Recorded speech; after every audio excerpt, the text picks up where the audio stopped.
Tip number 2, quickly clear formatting with Control plus D and Control plus R.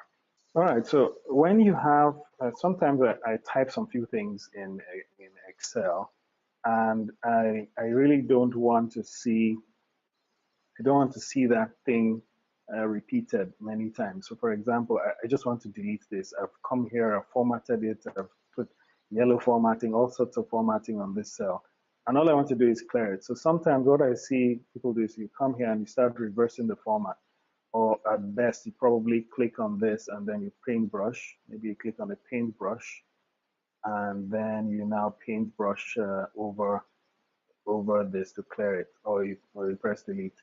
So the fastest way I see to kind of wipe out formatting is either you just copy a cell and paste it all over it and it clears all the formats, or you basically, or you do one nice shortcut, which is Control D or Control R.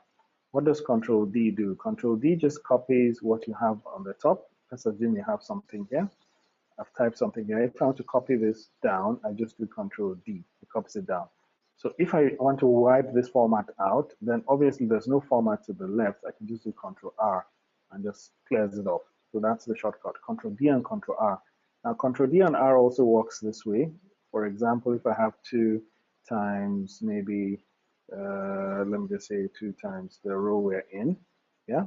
So if I want to drag this down with my mouse, that's fine, that's the mouse, but I can also use Control D to drag it.